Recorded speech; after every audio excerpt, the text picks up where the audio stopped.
Hola, hola, queridos amigos, hermanos. Bienvenidos, bienvenidos al estudio de la palabra de Dios. En esta ocasión estamos en el estudio titulado El llamado a estar firmes. Y estamos dentro de la serie de estudios del libro de Efesios. Ya estamos prácticamente para finalizar esta serie de estudios y les damos una cordial bienvenida al estudio de la palabra de Dios. Antes de empezar, queremos hacer siempre la invitación para participar de las preguntas claves de la escuela sabática. Estas preguntas claves están allí para que podamos consolidar nuestro aprendizaje. Entonces, allí les invito, entren por el QR o también por la descripción del video que está en la descripción, allí en las redes sociales, YouTube y en Facebook también. Así que bienvenidos para poder participar también de este desafío de las preguntas claves. Vamos a ir, mis hermanos, al estudio de la lección de esta semana. Y como siempre hacemos, vamos a continuar con el ciclo del aprendizaje. Así que en esta oportunidad queremos empezar con el motiva y se habla en esta lección acerca de el ejército más poderoso por prácticamente más de 1000 años, que fue el ejército romano. En la Biblia nosotros encontramos que hubieron grandes imperios. En la Biblia se describe, por ejemplo, a Egipto, que también se distinguió durante mucho tiempo Egipto por ser un imperio en crecimiento. También está Babilonia, también está Medo-Persia, el imperio griego, pero en los tiempos de Jesús y en los tiempos del apóstol Pablo, el imperio que estaba dominando el mundo era el imperio romano, prácticamente dueño de todo el mar Mediterráneo. El imperio romano abarcaba lo que actualmente es España, es Francia, incluso Inglaterra, aquella isla, la península itálica, Grecia, el Asia Menor, estaba Palestina y el norte de África, ¿no? Y entonces era sumamente grande ese imperio y la base de su poder estaba en el ejército romano, los legionarios romanos que habían conquistado otros reinos, otros países, habían depuesto reyes y habían avanzado. Y prácticamente a lo largo de casi 1000 años, el Imperio Romano tuvo una hegemonía debido a la fortaleza de ese ejército, los legionarios romanos. En la Biblia encontramos, especialmente en el apóstol Pablo, cómo frecuentemente se habla en términos del ejército, en términos de la vida militar, ¿no? Y es que el ejército romano estaba en todas partes. En la ciudad lo podías ver, los soldados andaban vigilando las ciudades, andaban cuidando a las autoridades y también se reunían para poder conquistar otros países y así expandir el territorio del Imperio Romano. Ahora bien, nosotros tenemos aquí algunos textos bíblicos que nos hablan acerca del ejército. El apóstol Pablo habla en repetidas oportunidades acerca del ejército o de algo que tiene que ver con la disciplina militar. Por ejemplo, en 1 Corintios capítulo 9, él dice lo siguiente: todo aquel que lucha, de todo se abstiene. Él está hablando de la lucha en el contexto de las Olimpiadas, es verdad, ¿no? Porque la lucha también formaba parte de los Juegos Olímpicos, que era una costumbre que había también en la época de Roma, pero la lucha era la base del entrenamiento del ejército también. Así que podemos ver que Pablo usa esas figuras. El ejército era omnipresente, el ejército estaba en todas partes del Imperio Romano. Estaba allí la personificación del poder del Imperio Romano, del Estado, ¿no? Y entonces el apóstol Pablo usa esa figura conocida del soldado, del luchador, para hablar de la vida cristiana. Lo compara con la jornada del cristiano en 1 Corintios capítulo 9. En 1 Timoteo capítulo 1, versículo 18 también dice, miren, dice, este mandamiento, hijo Timoteo, te encargo para que conforme a las profecías que se hicieron antes en cuanto a ti, milites por ellas la buena milicia. Otra vez, aquí una referencia a la vida del ejército. Luego, en 2 Timoteo capítulo 2, versículo 3, directamente le dice, tú pues sufre penalidades como buen soldado de Jesucristo. la idea del soldado disciplinado, del soldado que se abstiene de poder hacer ciertas cosas para poder servir mejor como soldado, ¿no? Que está permanentemente en entrenamiento, que se prepara para la batalla. Esa figura la usa el apóstol Pablo para aplicarla a la vida cristiana. El cristiano es un soldado en la mente de Pablo. Es un soldado que lucha por el Señor Jesucristo. Es un soldado que lucha contra el mal, ¿no? En 2 Timoteo capítulo 4, versículo 7, otra referencia a la vida militar. Dice, he peleado la buena batalla. Casi al final de su vida, otra vez el apóstol Pablo recurre a la metáfora de la vida militar, al símbolo del soldado para hablarnos de la vida cristiana. La vida cristiana, dice él, se parece mucho a la vida de un soldado. Un soldado necesita estar disciplinado. Un soldado necesita estar listo para la batalla. Entonces, frecuentemente el apóstol Pablo usa la figura del soldado para aplicarla al cristiano. Ahora, quizá el texto más famoso que tiene que ver con la lucha del soldado, el servir, el usar incluso la armadura del soldado está en Efesios capítulo 6 y se hace referencia al soldado romano. Entonces vamos a pensar un poco en el soldado romano. Aquí tenemos una figura que nos presenta a un soldado de Roma en los tiempos de Nerón y miren ustedes que tenía ciertas características especiales. En aquel tiempo era el soldado mejor armado de, que cualquiera de los reinos contemporáneos, ¿no? Por eso es que cuando iban y estaban entrenados para poder pelear en grupo, en lo que se llama la legión, un grupo de soldados sumamente flexible para ir y prácticamente nada detenía a las legiones romanas.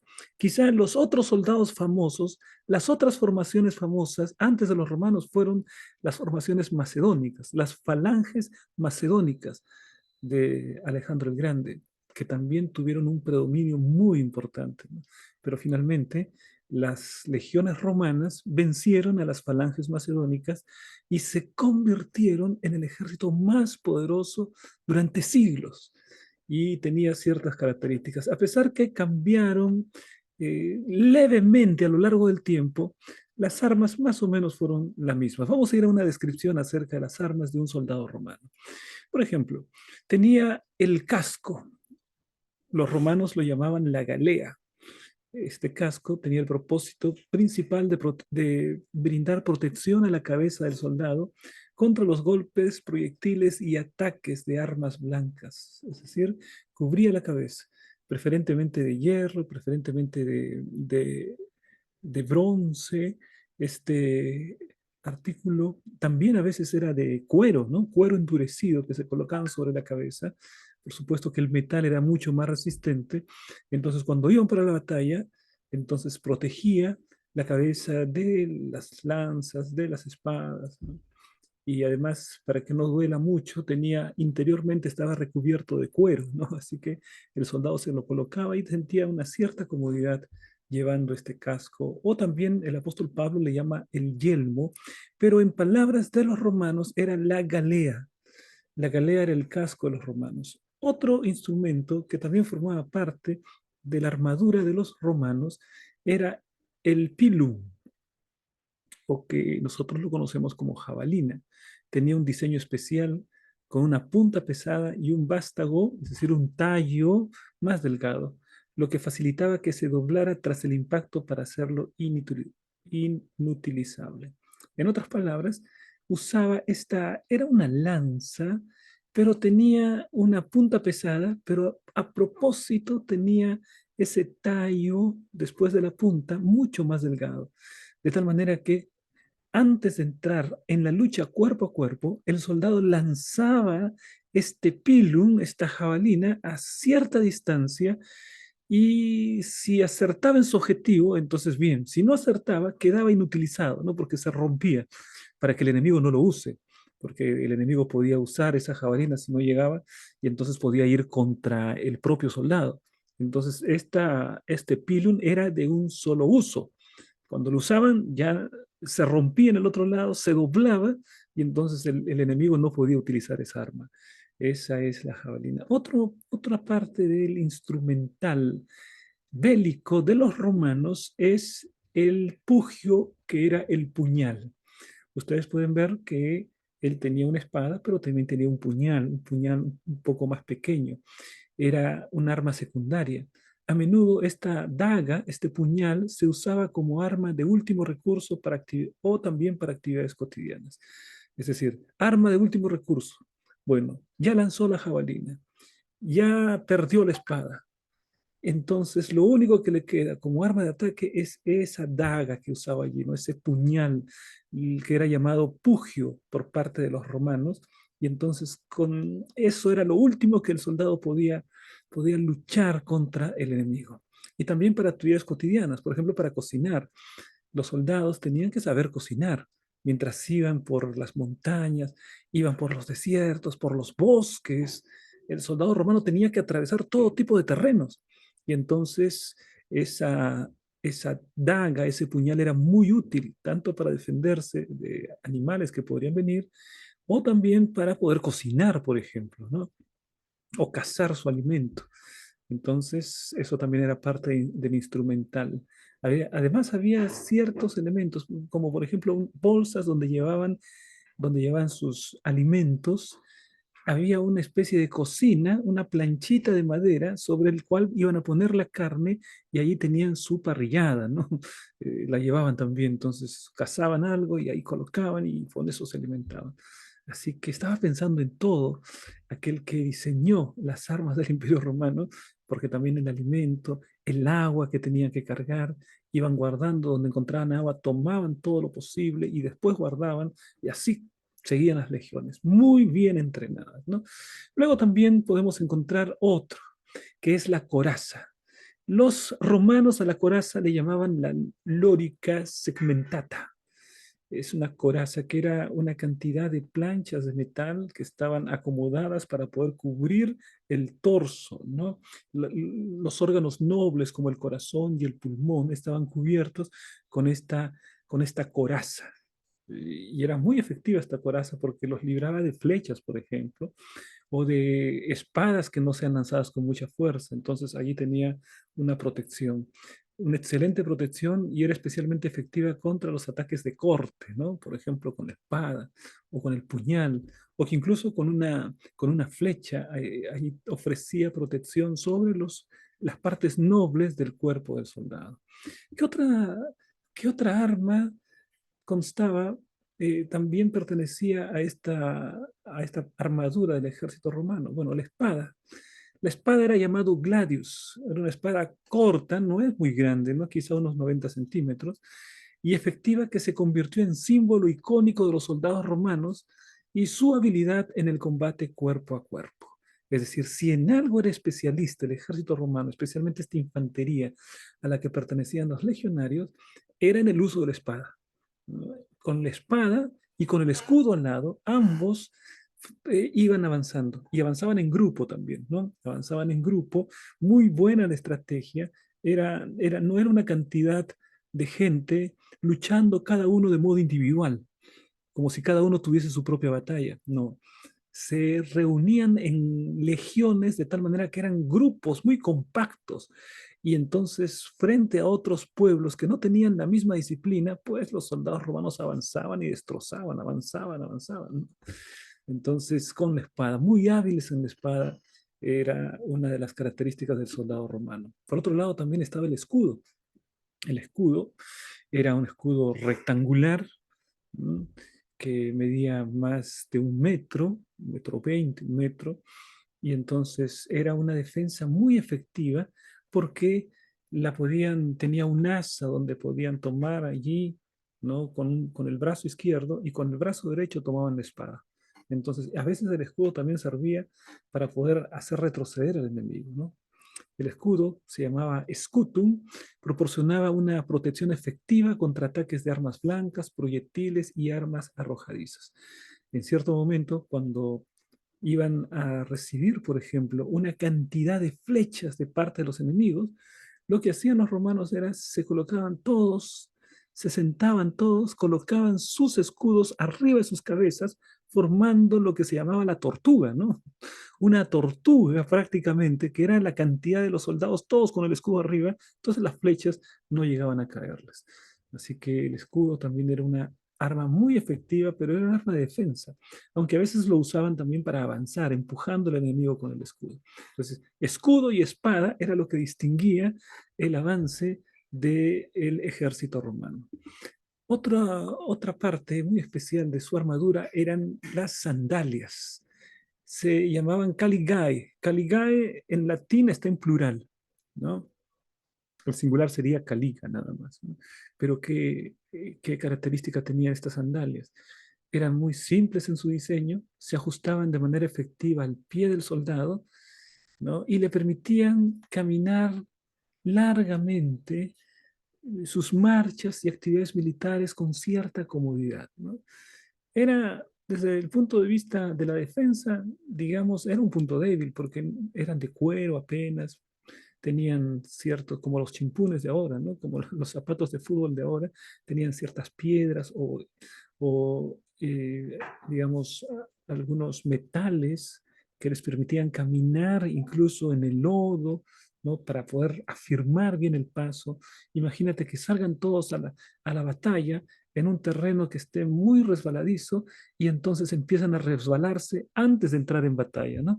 Por supuesto sería un hándicap, ¿no? Sería una vergüenza, ¿no? Entonces ellos andaban con sus zapatos que les permitían caminar por esas incrustaciones de metal o incluso que les permitían caminar en zonas resbaladizas, ¿no? Así que estaba pensado todo para darle efectividad al ejército de Roma. Entonces ustedes pueden ver, mis hermanos, que encontramos aquí algunas de los elementos que tenía un soldado en el tiempo del Imperio Romano. Miren ustedes Efesios capítulo 6, versículo 10, en el versículo de memoria. Por lo demás, hermanos, fortalezcanse en el Señor y en el poder de su fuerza. Vístanse de toda la armadura de Dios para que puedan estar firmes contra las artimañas del enemigo. Aquí se nos habla acerca de vestir de toda la armadura de Dios. ¿Cuál es el propósito? ¿Por qué tenemos que vestir la armadura de Dios? Para poder estar firmes contra las artimañas del diablo. Es decir, si nos vestimos con la armadura de Dios, podremos estar firmes contra las artimañas del diablo. De manera que la lección de esta escuela sabática nos habla acerca de la firmeza, de mantenernos en el lugar donde debemos estar, de no desfiarnos, sino mantenernos firmes frente a las acechanzas, frente a las artimañas del enemigo. Para eso el apóstol Pablo usa aquella figura de los instrumentos, de la armadura del soldado romano, para decirnos, también el cristiano es un soldado. Y también el cristiano tiene una armadura. Y con esa armadura va a poder estar firme contra las artimañas del enemigo. Vamos entonces, mis hermanos, a la parte de estudio propiamente dicho de la palabra de Dios. Tenemos aquí una visión panorámica. En la primera parte vamos a estudiar este asunto de la terminología de batalla. ¿A qué nos referimos con esto, con la terminología de batalla?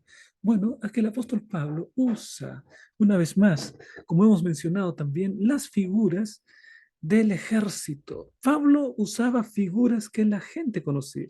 Por ejemplo, cuando habla acerca de la iglesia y de Cristo, él habla del esposo y la esposa, ¿no? Cuando habla acerca del cristiano, él habla del atleta. En varias oportunidades habla del atletismo.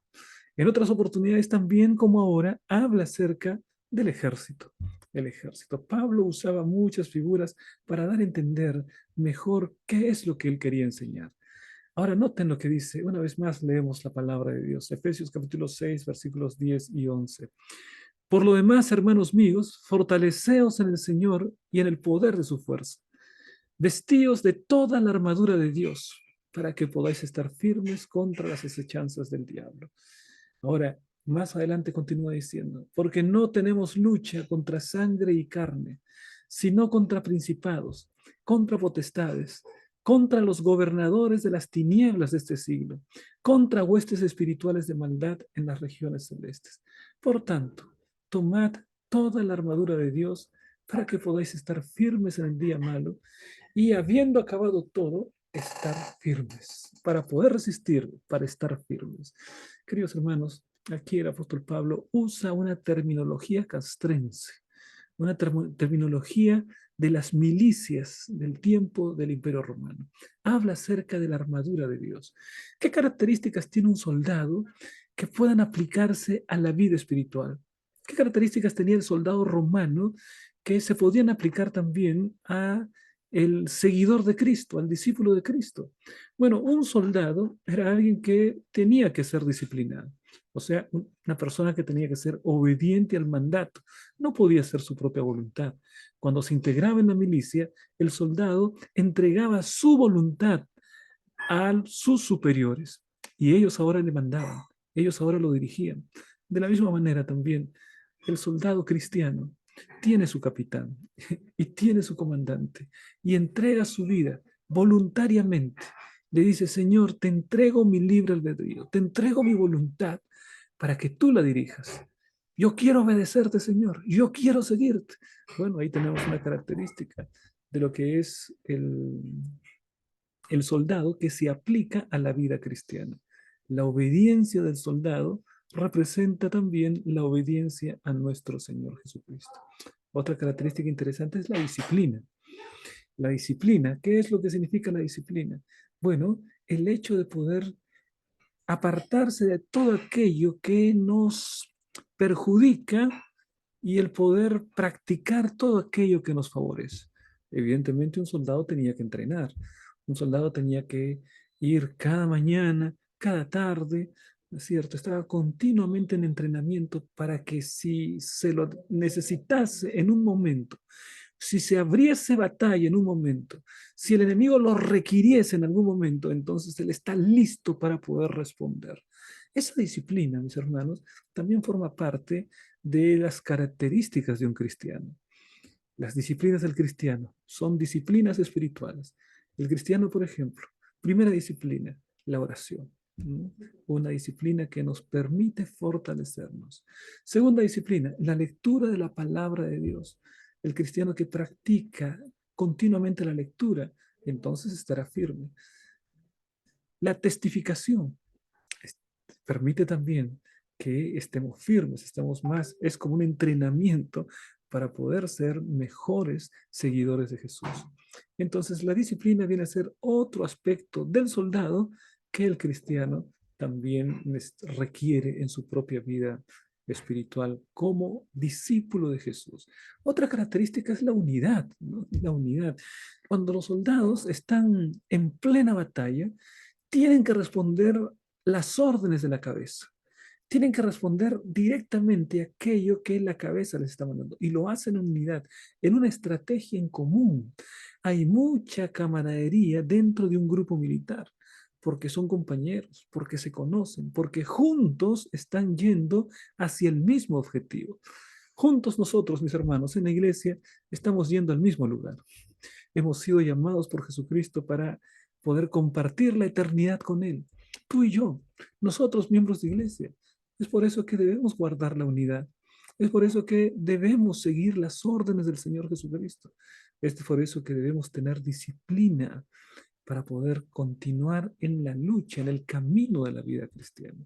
Entonces, ahí encontramos cómo la milicia, cómo la vida militar se asemeja en varios aspectos a lo que es la vida del discípulo de Jesús, ¿no? Miren ustedes, Pablo hace un uso audaz de estos temas para exhortar a los creyentes. Uno, ser activos en la búsqueda de la misión de la iglesia. Así como el soldado entrena para estar activo, para estar listo para entrar en batalla, así también el cristiano debe estar activo en la misión de la iglesia. Dos, estar atento a las dimensiones invisibles que impactan su vida y su testimonio. Estar atento. El soldado, por ejemplo, va caminando, está caminando en medio de la oscuridad, está atento porque puede ser que el enemigo esté envuelto en la oscuridad, puede ser que el enemigo esté atrás de algún árbol, puede sorprenderlo en cualquier momento, está atento. Nosotros como cristianos debemos estar atentos porque Satanás puede estar oculto detrás de una cantidad de cosas bonitas, de tentaciones que coloca para hacernos caer. Estar atento. 3, ser conscientes de la provisión divina para el éxito. Dios ha entregado en la vida del cristiano toda la provisión para el éxito. Entregó al Señor Jesucristo. Disponemos del poder del Espíritu Santo. Entonces tenemos todas las condiciones para el éxito. En el ejército romano se le entregaba la armadura, se le entregaba un puesto, ¿no? Dentro de un grupo de personas. Se lo hacía un hombre que tenía ciertos beneficios, ciertos privilegios, a diferencia del ciudadano común, ¿no? Bueno, también en la vida cristiana hay ciertas dimensiones, cierta provisión que nosotros hemos tenido en nuestro Señor Jesús. Recibe una doble porción del Espíritu Santo, que es una provisión puesta por Jesús. Punto número 4, debe estar siempre alerta hasta la importancia de la unidad y la colaboración entre los creyentes. La unidad, la colaboración. Los soldados tienen que estar unidos mientras van caminando. No pueden simplemente pelear contra ellos, porque si no, un ejército así no llegaría a ninguna parte. Un capitán, un comandante, alguien que dirige un grupo de soldados, sabe que hacer que ese grupo tenga camaradería, que puedan estar dispuestos a entregar la vida o dar la vida en favor de sus colegas, de jugarse la vida por sus amigos, por el destacamento, es muy importante para forjar la unidad y alcanzar los objetivos. Este, esta primera parte nos muestra que hay muchos puntos en contacto entre lo que significa ser un soldado y lo que significa ser un discípulo del Señor Jesucristo. Pero vamos a la segunda parte. La segunda parte nos avisa, nos habla de hallar fortaleza en Cristo. ¿Cuál es la fortaleza que necesitamos? Es la fortaleza de Cristo. Otra vez leemos el texto bíblico. Fortaleceos en el Señor y en el poder de su fuerza. Y esta idea de fortaleceos en el Señor está en otras partes del mismo libro de Efesios. Por ejemplo, cuando dice, según la operación del poder de su fuerza, habla acerca de poder. La fuerza no es la fuerza tuya, es el poder de su fuerza. Luego dice, para que os dé conforme a las riquezas de su gloria, el ser fortalecidos con poder. Otra vez la idea, ser fortalecido con poder. Mira, lo que está diciendo el apóstol Pablo siempre tiene que ver con fortalecerse con una fuente exterior de fortaleza. El poder no está dentro de ti, mi hermano. El poder no se encuentra en tus propias fuerzas.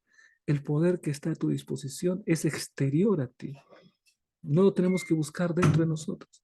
Dentro de nosotros solo hay debilidad. Dentro de nosotros solo hay confusión. Dentro de nosotros solamente hay malos pensamientos, resentimientos. Por eso es que nosotros necesitamos acudir a una fuente exterior.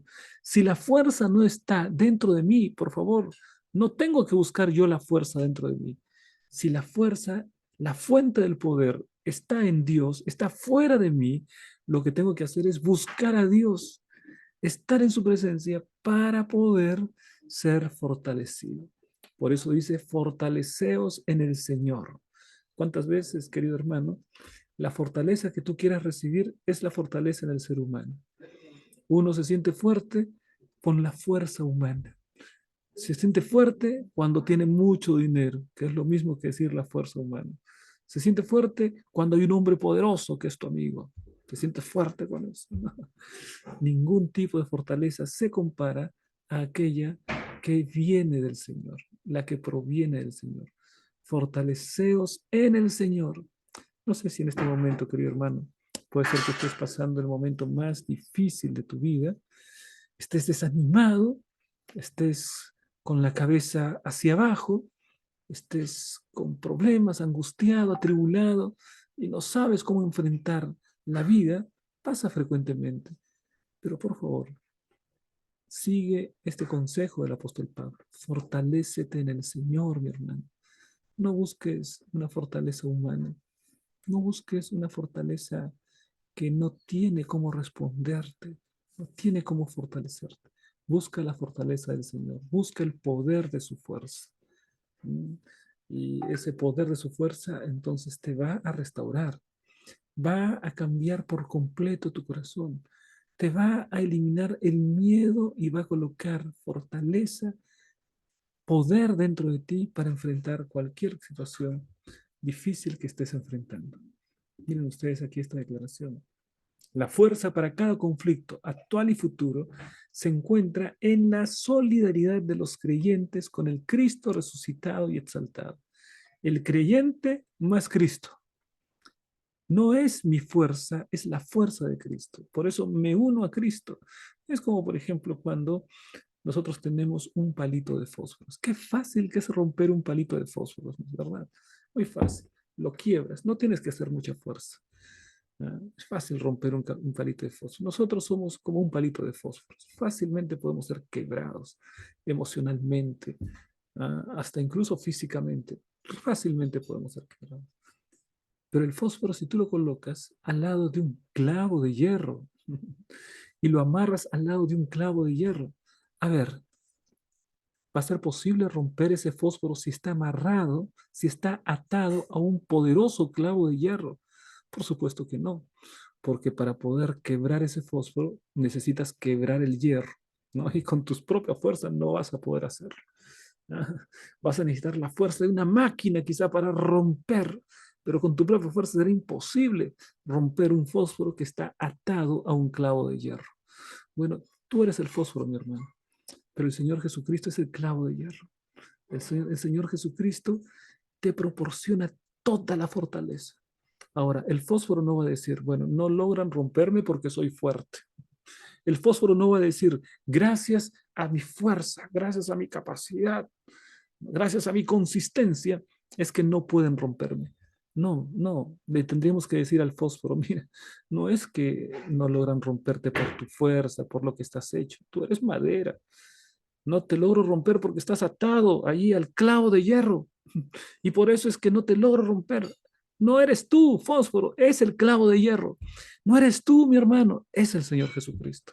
Si estás atado al Señor Jesucristo, si vives en la presencia de Él, será imposible romperte, quebrarte, hacer que tu vida se caiga a pedazos. Será imposible porque estás atado a una fuerza superior, la mayor fuerza que el mundo conoce, la mayor fuerza que el universo conoce, que es la fuerza de nuestro Señor Jesucristo. Y nadie podrá quebrantarte, porque el Señor Jesucristo estará a tu lado. Dice la palabra de Dios más adelante también, nos habla acerca del conflicto de los siglos en las cartas de Pablo. Aquí hay un conflicto, porque Pablo habla acerca de batalla, Pablo habla acerca de lucha. Entonces, ¿qué batalla es esta? ¿Qué lucha es esta? Entonces, aquí la Biblia nos va a develar la lucha que existe. Es conocida como el gran conflicto, mi hermano. Tú y yo estamos en medio de un gran conflicto. Ni siquiera nos damos cuenta. Pero las fuerzas del bien y las fuerzas del mal están luchando para apoderarse de los corazones, para apoderarse de tu corazón, de mi corazón, que es todo mi mundo interior, ¿no? que es que es mi voluntad, que es mi raciocinio, que es mi mente. Ahí está el campo de conflicto entre el bien y el mal. Entonces, miren ustedes cómo es que esta idea de lucha, ¿no?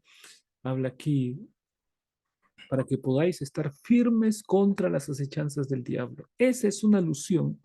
Estar firmes contra las acechanzas del diablo, eso es una alusión al gran conflicto.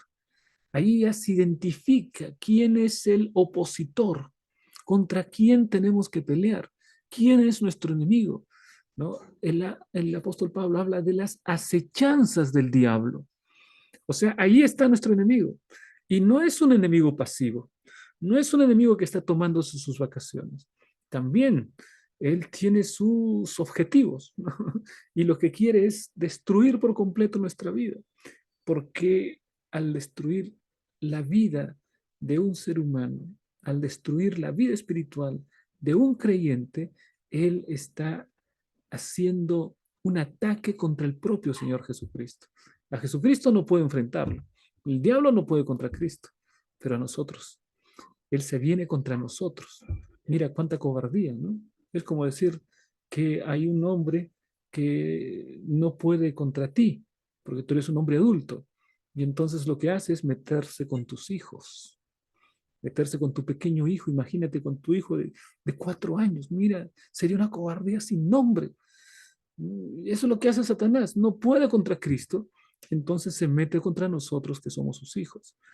Por eso ahí el Señor nos dice, a través de la pluma inspirada del apóstol Pablo, ¿no? Para que podáis estar firmes contra las acechanzas del diablo. Identifica el enemigo. Nos dice quién es nuestro enemigo.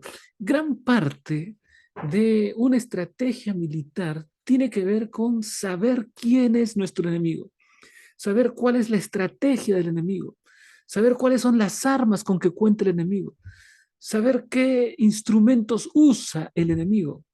Un, un verdadero general, un verdadero estratega militar, lo que tiene que hacer es tener la mayor información posible acerca del enemigo. Entonces aquí la palabra de Dios me dice, el enemigo produce acechanzas y en cualquier momento se presenta. Entonces tienes que estar firme porque el enemigo también va a acechar tu vida, va a colocarte trampas, va a colocarte el pie para que te caigas. Estás corriendo, no te das cuenta, él quiere colocarte el pie para que ruedes por la pista, ¿no? Entonces tienes que estar atento, tienes que vivir atento porque el diablo, el Satanás, el diablo, anda como un león rugiente buscando a quien devorar. Ahora, miren ustedes otra declaración de Pablo que nos muestra ese gran conflicto en el cual están Cristo por un lado y Satanás por el otro. Miren, y entonces, segunda Tesalonicenses, y entonces se manifestará aquel inicuo, a quien el Señor matará con el espíritu de su venida, de su boca, y destruirá con el resplandor de su venida. ¿Mm? Ahí está ahí están los dos elementos. Habla acerca del inicuo y habla acerca del Señor. El Señor matará con el espíritu de su boca, matará al inicuo, lo destruirá con el resplandor de su venida. Aquí tenemos el gran conflicto. Está Jesús, está Satanás. Está el Señor que actúa con el espíritu de su boca y está Satanás que actúa con sus engaños, que actúa con sus herramientas, con sus instrumentos contra el pueblo de Dios, pero será destruido en el resplandor de su venida. Romanos capítulo 16, versículo 20. Y el Dios de paz aplastará en breve a Satanás bajo vuestros pies. La gracia de nuestro Señor Jesucristo sea con vosotros. El Dios de paz aplastará en breve a Satanás bajo vuestros pies. Otra descripción del gran conflicto. Por un lado, el Dios de paz. Por otro lado, Satanás. Pero hay una descripción victoriosa. Satanás coloca su pie sobre la cabeza. Dios coloca su pie sobre la cabeza de Satanás. El Dios de paz aplastará en breve a Satanás bajo vuestros pies. Y uno puede decir, ¿cómo así, no? Qué raro, ¿no? Aquí habla acerca de un Dios de paz, y sin embargo este Dios de paz le aplasta la cabeza a Satanás. No parece muy pacífico, ¿no? Si es un Dios de paz, no debería aplastarle la cabeza a nadie. Tenemos una mala comprensión de lo que realmente significa el Dios de paz. Dios de paz significa que se levanta contra aquello que produce la injusticia, que produce el sufrimiento, aquello que nos quita la paz. Satanás produce el sufrimiento y Satanás nos quita la paz. Y entonces el Dios de paz es un Dios que elimina la fuente del dolor y del sufrimiento y que nos quita la paz. Por lo tanto, al aplastar a Satanás bajo sus pies, lo que está produciendo es la paz, porque está eliminando al autor del sufrimiento, está eliminando al autor del dolor. Por eso es el Dios de paz. Aun cuando coloque los pies sobre la cabeza de Satanás, sigue siendo Dios de paz, porque en ese acto está entregando la paz para la humanidad. Destruyendo a Satanás, se acaba de raíz el sufrimiento humano y viene la paz verdadera para el corazón del ser humano. Entonces, dice aquí, si recopilamos los usos que hace Pablo del simbolismo militar, vemos que él entiende el gran conflicto entre el bien y el mal como una guerra cósmica. Ya hemos visto, ¿no? Hay varias figuras de este conflicto. Una guerra cósmica de larga duración. Las batallas van y vienen entre dos ejércitos que se enfrentan a lo largo de los siglos hasta que uno gana la confrontación final. El gran conflicto, mis hermanos, empieza en el cielo. El gran conflicto se traslada a la tierra. Cuando cae el ser humano, el gran conflicto continúa todavía porque el Señor promete que va a venir la descendencia de la mujer, ese es el Señor Jesucristo, que aplastará la cabeza de la serpiente, que es Satanás. Entonces está desatado el gran conflicto, ¿no? Y a lo largo de toda la Biblia, tú puedes ver cómo se produce el gran conflicto entre el bien y el mal, hasta que finalmente Apocalipsis 21 y 22 me muestran un mundo donde Satanás ha sido derrotado. El gran conflicto ha sido ganado por nuestro Dios y la paz se instala en el universo, como era al principio, antes de la aparición de Satanás, porque el mal es desarraigado. El mal no vivirá para siempre, el mal no durará para siempre, será desarraigado del universo porque Dios destruirá la fuente de todo mal, que es Satanás. Vamos entonces, mis hermanos, para la siguiente parte de esta semana. De pie en el antiguo campo de batalla.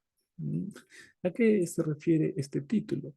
Bueno, vamos a estar recordando un poco cómo eran las peleas, los conflictos en el tiempo pasado.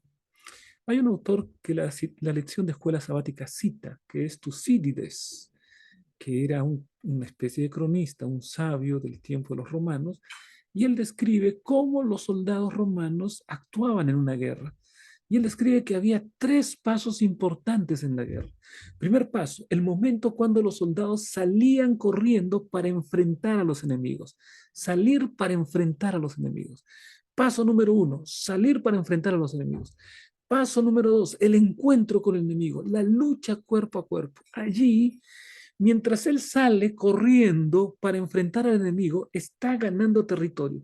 Cada paso que el soldado romano daba para enfrentar al enemigo era un paso que estaba ganando, ese territorio, ¿no? Y entonces ese territorio conquistado, territorio ganado, a medida que iba corriendo, iba avanzando en el territorio, iba ganando territorio.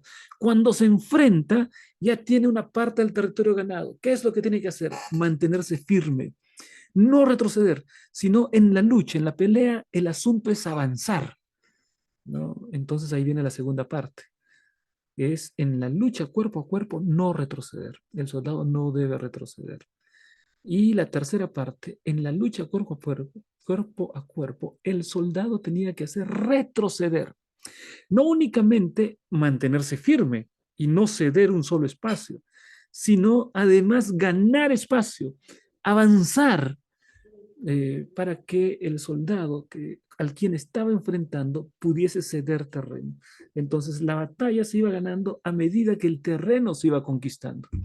Entonces hay tres digamos, tres etapas dentro de la guerra que había en el tiempo pasado y que usaban los romanos. Primero, iban corriendo, iban ganando terreno, ¿no? Luego se enfrentaban cuerpo a cuerpo y allí no tenían que permitir que el enemigo gane el terreno que ellos habían ganado, sino que tenían que mantenerse firmes, estar firmes. Y luego lo que tenían que hacer es hacer retroceder. Y cada vez que iban avanzando, avanzando, no tenían que retroceder, sino avanzar, avanzar, avanzar, avanzar y hacer finalmente huir al enemigo o destruirlo por completo, ¿no? Entonces, mis hermanos, aquí vamos a entender por qué el apóstol Pablo dice las palabras que dice. Dice, vestidos de toda la armadura de Dios para que podáis estar firmes contra las acechanzas del diablo. Vístanse de la armadura de Dios. Y entonces, cuando tienen la armadura de Dios, van a estar firmes. Si el diablo los encuentra sin la armadura de Dios, ustedes van a salir huyendo. No, no, él los va a derrotar, ¿no? Si no huyen, también los derrota. Así, pero para no estar huyendo, mejor tienes que colocarte la armadura. Te colocas la armadura, entonces vas a estar firme. No vas a dejar que Satanás gane terreno. Te vas a firmar en el terreno ganado y Satanás no avanzará. Entonces tienes que vestirte de la armadura de Dios. Otra vez, en Efesios 6:13 habla de estar firmes. Dice, tomad toda la armadura de Dios para que podáis resistir en el día malo y habiendo acabado todo, estar firmes. Es decir, en el día malo podríamos decir que es el momento del enfrentamiento, ¿no? Ese es el día malo. estar firmes. Y si me mantengo en este sitio, si no retrocedo, ahí está el secreto de la victoria. Cuando terminó todo allí, la lucha, el soldado romano terminó porque no retrocedió, se mantuvo firme en el territorio y derrotó. El enemigo no le pudo arrebatar territorio que él había ganado. Entonces, eso significa estar firme en el contexto del soldado romano. En el contexto del cristiano, enfrentar a Satanás y no retroceder.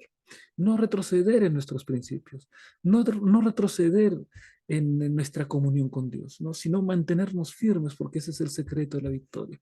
Cuando termine todo en ese mismo lugar que has avanzado en tu vida espiritual, has conquistado en tu vida espiritual, no retrocedas. ¿Retroceder qué significa? Por ejemplo, retrotraerme a un hábito malo que ya había dejado y que el Señor había tenido victoria.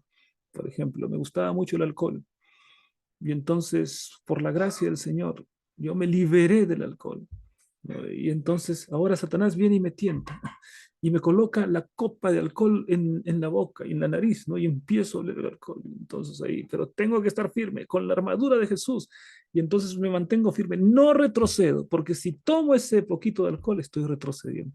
Significa retroceder. Y eso en el ámbito de todos los pecados, ¿no? Es decir, ya el Señor me hizo avanzar en la vida espiritual. Ya vencí algunos malos hábitos, ya vencí algunos pecados. Satanás quiere hacerme retroceder, pero si yo estoy con la armadura de Dios, yo permanezco firme, ¿no? Eso significa, termina todo y estoy firme. Recibí el ataque de Satanás, pero no retrocedí, pero no volví a mi vida anterior, no volví sobre mis pasos, no, me mantuve firme gracias a la armadura del Señor. No permití que Satanás me derrote. No permití que Él conquiste terreno en mi vida, no, sino que avancé y me mantuve firme con la armadura de Dios. Y ahora también dice eso en Efesios 6:14. Otra vez, estad pues firmes, otra vez, estad firmes, ¿no? Ceñidos vuestros lomos con la verdad y vestidos con la coraza de justicia. Otra vez ahí habla acerca de la armadura del cristiano. Que la armadura te permite estar firme.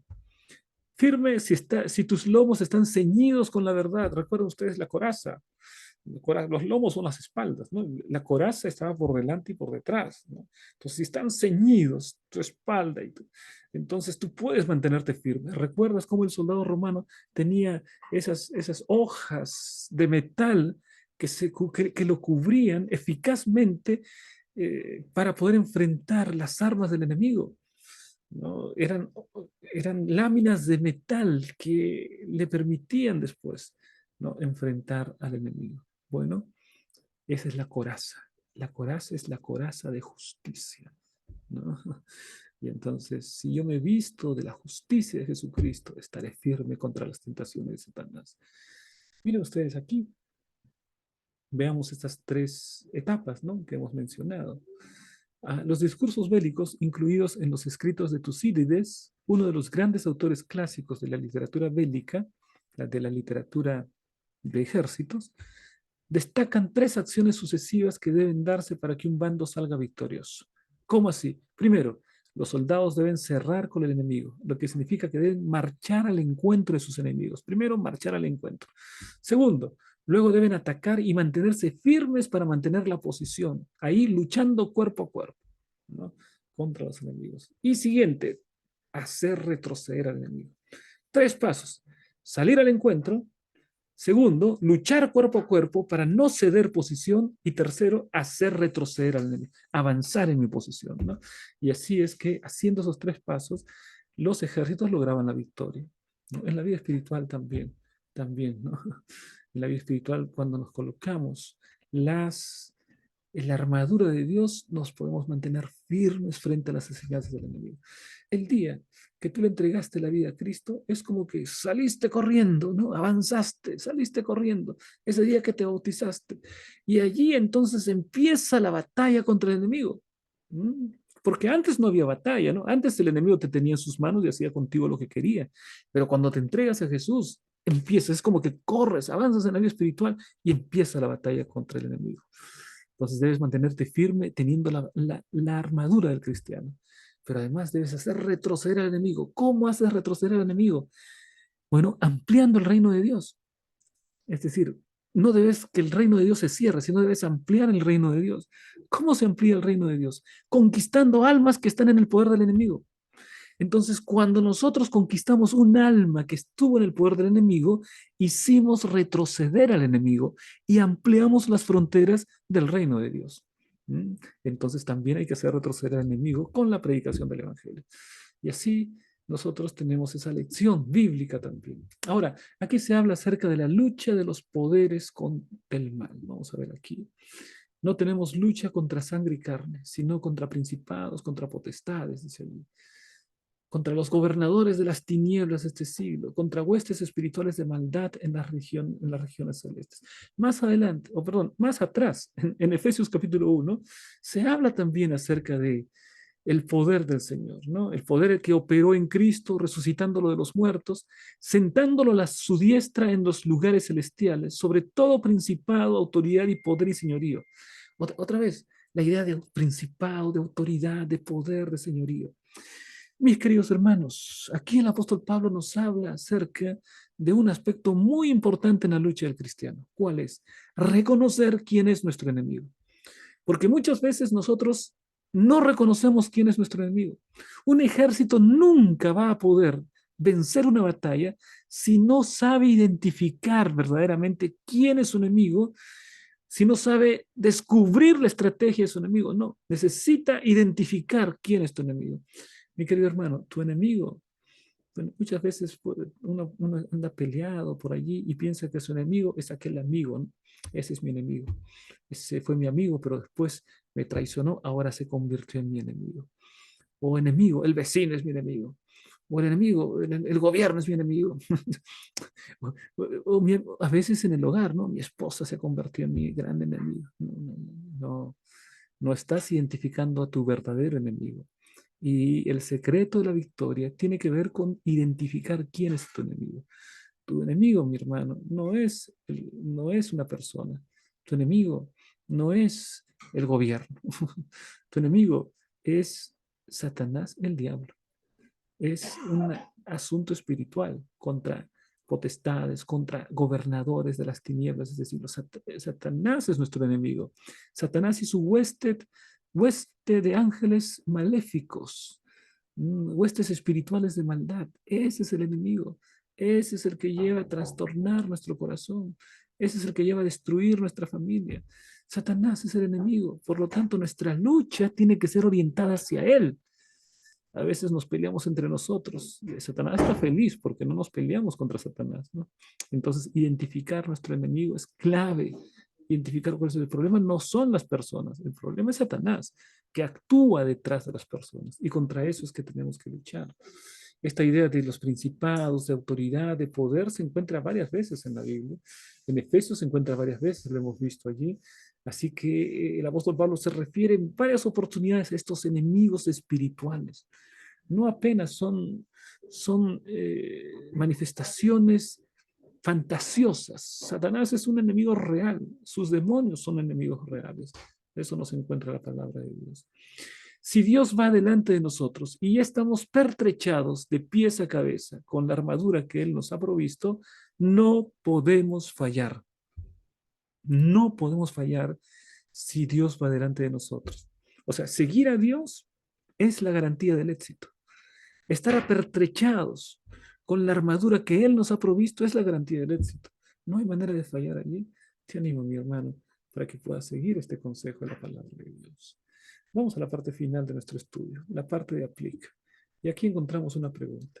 Sobre la base de Efesios 6, 10 al 20, ¿cómo aconsejarías a alguien que se muestra especialmente oprimido por los malos espíritus de los aires? ¿Qué podríamos decirle a alguien que está oprimido por las huestes espirituales de maldad, ¿no? Que a veces son traducidos aquí como malos espíritus de los aires? ¿Cómo lucho contra ellos? El apóstol Pablo lo dice. Colócate la armadura, mi hermano. Colócate la armadura de Dios. La armadura de Dios sobre ti te dará la victoria. Que Dios vaya delante tuyo, te dará la victoria. Él es tu escudo principal. Si Dios es tu escudo principal y Él va delante tuyo, imagínate, todas las piedras, todos los ataques llegan contra Dios, pero no te tocan a ti, porque Dios está dispuesto a colocar su pecho para que tú no recibas el ataque. Entonces, ¿cuál es el secreto? Colocar nuestra vida en las manos, escondernos en nuestro escudo. Él es mi escudo, dice el libro de Salmos. Jesús, Dios es mi escudo. Es decir, Dios recibe los ataques para que yo no los reciba. Jesucristo recibió las burlas para que yo no las reciba. Jesucristo recibió los clavos para que yo no los reciba. Él recibió el ataque para yo no. Él es mi escudo, de esa manera. ¿No? Jesucristo. Entonces debemos armarnos de la armadura de Dios y entonces seremos victoriosos. Vamos a la última parte que es el CREA y allí viene nuestra invitación una vez más para poder responder las 5 preguntas, solo 5 preguntas claves de la lección de la escuela sabática. De esta manera, mis hermanos, llegamos a la parte final, donde ahí están las preguntas que queremos compartir. Y la semana pasada tuvimos apenas 2 finalistas, porque solo 2 participaron. Bueno, tuvimos un problema, ¿no? Porque dimos un link que no era y las personas entraban y no podían responder las preguntas. Pero esta vez no nos hemos equivocado. Así que entren, por favor, en el QR o si no en la descripción del video, respondan las preguntas y pueden utilizar esas preguntas para también usarlas en su clase de la escuela sabática.